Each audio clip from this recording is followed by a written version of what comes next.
1999, Mr. Nawaz Sharif was the Prime Minister of Pakistan. General Pervez Musharraf was the Army Chief of Pakistan. लेकिन इससे पहले मैं आपको कुछ पीछे ले जाना चाहूँगा। 1987 में जनरल परवेज़ मुशर्रफ एक ब्रिगेड कमांडर थे और वो सियाचिन में तैनात थे। सियाचिन ग्लेशियर पर भारत ने अपनी डोमिनेंस एस्टैब्लिश कर ली थी 1984 से। तो तिलमिलाते हुए पाकिस्तान ने एक दो अटैक लॉन्च करना चाहा, लेकिन उसके पहले 1987 जून 1987 में हमने विश्व का सबसे ऊंचा अटैक लॉन्च किया, the highest successful attack in the world at 21,153 feet. हमने सियाचिन पर उनकी कैद पोस्ट को कैप्चर किया।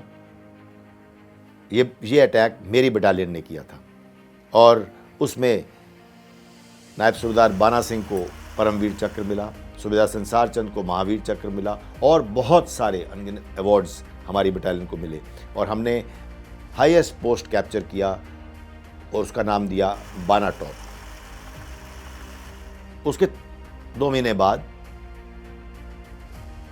पाकिस्तान की तरफ से सियाचिन पर हमारी पोस्टों पर एक और अटैक लॉन्च हुआ, जो कि खारिज कर दिया गया। उनको दुश्मन को खदेड़ दिया गया, अटैक नाकाम हो गया। इस सब के दौरान ब्रिगेडियर परवेज़ मुशर्रफ वहाँ के ब्रिगेड कमांडर थे। वो तिलमिला रहे थे इस हार के बाद, और जब उनको मौका मिला, जब वो आर्मी चीफ बने, तो उन्होंने ये कारगिल का प्लान बनाया, जिससे कि वो चाहते थे एक तरफ हमारा नेशनल हाईवे जो लेह को जाता है, श्रीनगर से लेह को, उसको वो डोमिनेट करके हमारे को नेशनल हाईवे कट ऑफ कर सकते थे।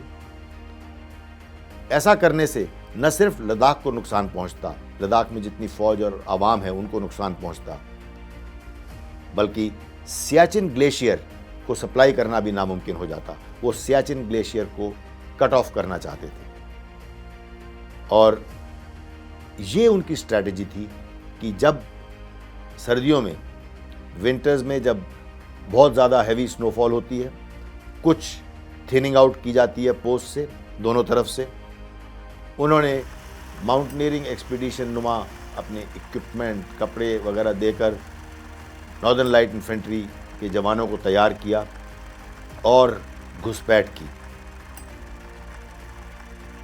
जब समर्स में हमारी फौज को इसकी भनक पड़ी, तो फिर हमने ये ऑपरेशंस लॉन्च किए जो कारगिल कॉन्फ्लिक्ट के नाम से जाने जाते हैं। तो ये थी स्ट्रैटेजी जनरल परवेज़ मुशर्रफ की as an army chief of Pakistan. लेकिन पॉलिटिकल लेवल पे भी आप देखें, फरवरी 1999 में हमारे वज़ीर आज़म, हमारे प्राइम मिनिस्टर वाजपेयी जी लाहौर गए। हम चैन अमन की बस यात्रा कर रहे थे उनके प्रधानमंत्री के साथ, नवाज शरीफ के साथ, और जब वो यहाँ पर बातचीत कर रहे हैं दोस्ती की, लेकिन पीछे से तैयारी हो रही थी कारगिल में लड़ाई की या कारगिल में घुसपैठ की। तो ऐसी दोगली चाल चली है पाकिस्तान ने। लेकिन आखिर Indian soldier, Indian young leaders of Indian army, they have taught the enemy a lesson and have had affected Pakistan Army from Kargil in 1999, and that is why we celebrate Kargil दिवस। पहाड़ों की लड़ाई में दुश्मन को खदेड़ने में बहुत बड़ी स्ट्रैटेजी की ज़रूरत नहीं है।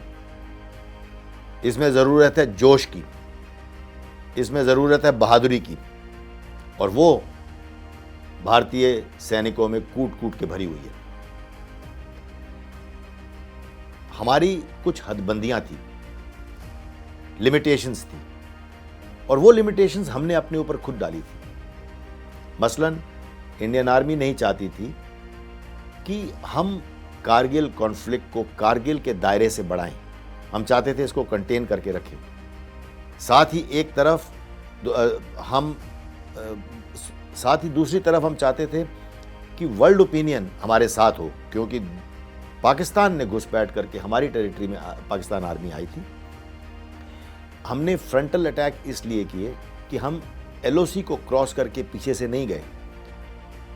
आमतौर पे जंग में कोई बॉर्डर नहीं रह जाता, कोई LOC नहीं रह जाती, और अगर हमारी फौजें और हमारी एयरफोर्स पीछे से जाके अटैक करती तो वो हमारे लिए अच्छा होता।